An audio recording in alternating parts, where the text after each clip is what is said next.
My name is Andrew Perlott. Welcome to Socratic State of Mind. What few people admit about the Gaza conflict. Philosophy exiles us from our tribe and its pleasant certainties. The only consolation is that it makes us a confederate of all humanity. I've been thinking about this for several years because many people in my orbit have strong opinions about the ongoing disastrous conflict in Gaza and are intent on forcing them on the world and me. They also have definite, insistent views on the proper remedies. There are several groups. Is there ever just one, really? There's the masses who know little and care less. Some of this is defensible uncertainty, recognition of our limited influence, and an understanding of the ugly places bipolar tribalization takes people. And then there are the Israeli and Gazan partisans with their gotchas, their rhetorical traps, and their endless list of historical facts and justifications. I find myself in an uncomfortable position. I can find no place on either side. To the Israeli partisans, I defend the Gazans. To the Gazan partisans, I defend the Israelis. I don't love this perpetual exile. The inability to find common cause with either side isn't pleasant, but I'm inured to the perpetual exile forced on me by the popular Socratic maxim, "No one does wrong willingly." Quote, "So when someone assents to a false proposition, be sure that they did not want to give their assent, since as Plato says, every soul is deprived of the truth against its will. They simply mistook the true for something false." Unquote. Epictetus Discourses 1.27. We're all the heroes of our own stories. We imagine our words and actions are just, or at least justifiable, given our circumstances. If we make mistakes, well, we're only human. If our confederates are overzealous and occasionally go too far, who can blame them given the circumstances? Yet we are not, on the whole, willing to grant our enemies similar leeway. They're evil and unreasonable in their actions and demands. Only we see the light.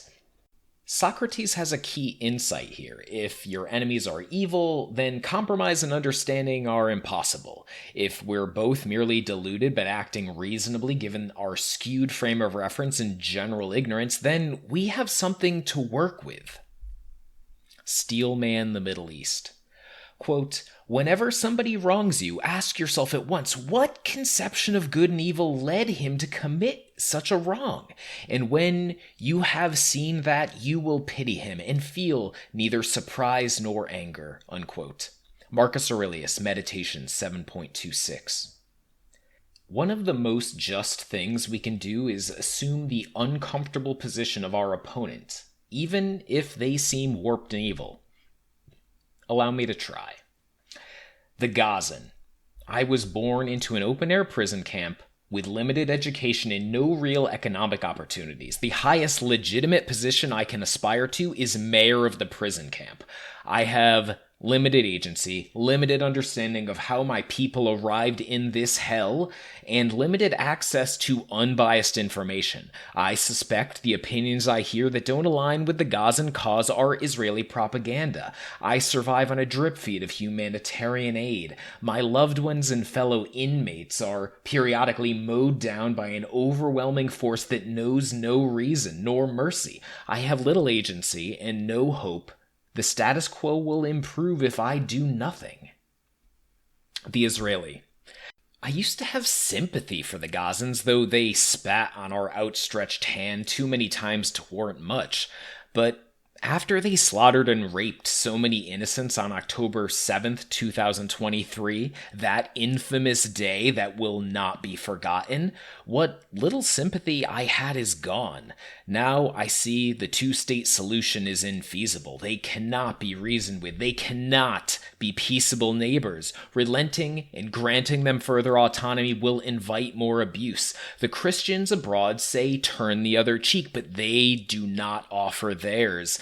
Others say we should make one nation with the Gazans, but the Americans didn't make a nation with the Native Americans until they'd reduced them to political irrelevant numbers and seized their land.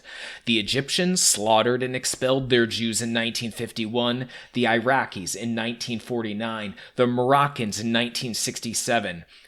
Yemen, Syria, Lebanon, and all the rest have no Jews left. If we become a minority in our country, the Muslims will do the same to us. Slaughtered, deposed, exiled.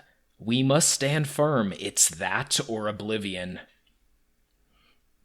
If I were a Palestinian, I might join Hamas, not because it was right, but because there was nothing else that might shake the unbearable status quo. If I were an Israeli, I might willingly deploy to Gaza, not because it was right, but because it seemed nothing could create enduring peace, and at least war protected my people. Dead ends. I have more background knowledge about the Middle East than the average American because I'm too interested in the world for my own good. I can explain how history changed forever at Yarmouk. I can weave a story of empires sweeping in and out like the tide and the detritus of peoples left on shore.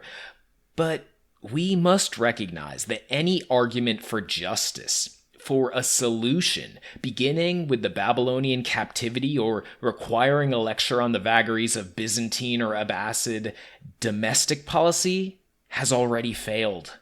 Our ignorance of history costs us, but in this one way, we could use a little forgetting. Many Middle Eastern peoples know too much of their history. They're obsessed with it and can't let it go.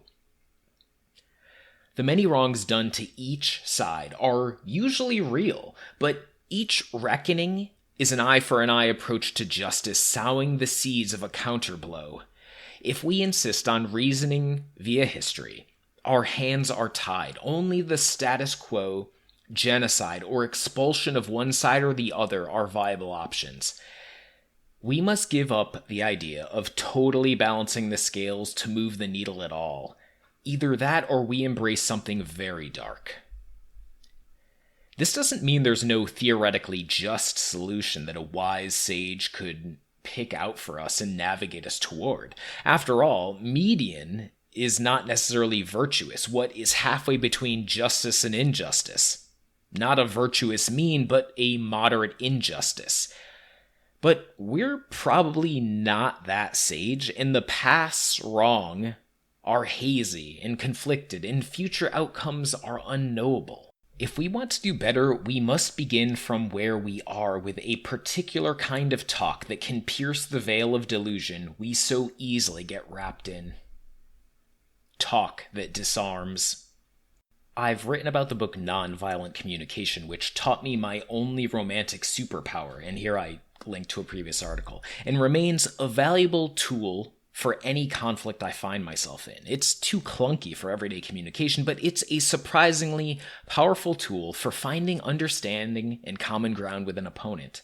Sometimes NVC ends hostility because interlocutors see each other in a new light, but that's not always the case.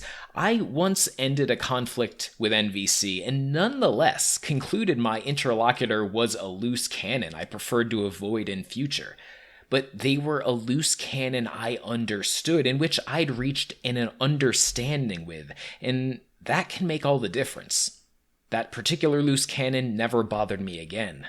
Similarly, I'm not so naive as to think NVC will make Israelis and Palestinians link arms and walk off into the sunset like brothers, but NVC creator Marshall Rosenberg brought his communication style to Palestine, and this excerpt from his book is telling. Child killer, murderer. Fortunately, I was able to focus my attention on what the man was feeling and needing. In this case, I had some cues. On the way into the refugee camp, I had seen several empty tear gas canisters that had been shot into the camp the night before. Clearly marked on each canister were the words, "Made in the USA." I knew that the refugee harbored a lot of anger toward the U.S. for supplying tear gas and other weapons to Israel. I addressed the man who had called me a murderer. Are you angry because you would like my government to use its resources differently? I didn't know whether my guess was correct, but what is critical is my sincere effort to connect with his feeling and need. He: damn right I'm angry. You think we need tear gas? We need sewers, not your tear gas. We need housing. We need to have our own country. So you're furious and would appreciate some support in improving your living conditions and gaining political independence. He: do you know what it's like to live here for 27 years the way I have with my family, children and all? Have you got the faintest idea what it's been like for us?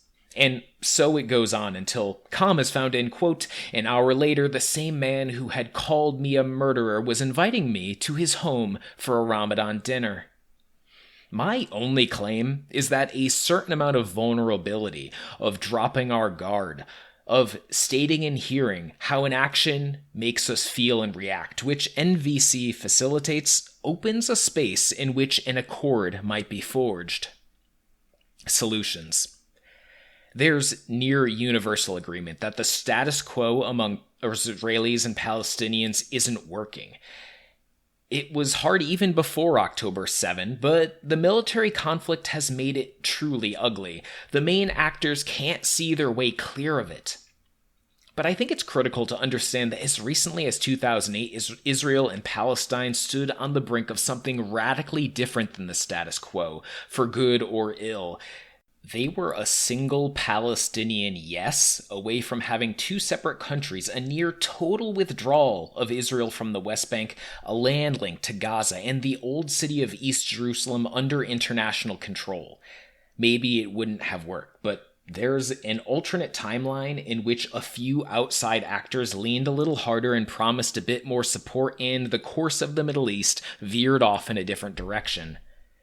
This alternate scenario wouldn't completely satisfy either side, and maybe it would have ended in more bloodshed and retrenchment. But since we know the status quo doesn't work, it at least provides a possibility of a different, better outcome.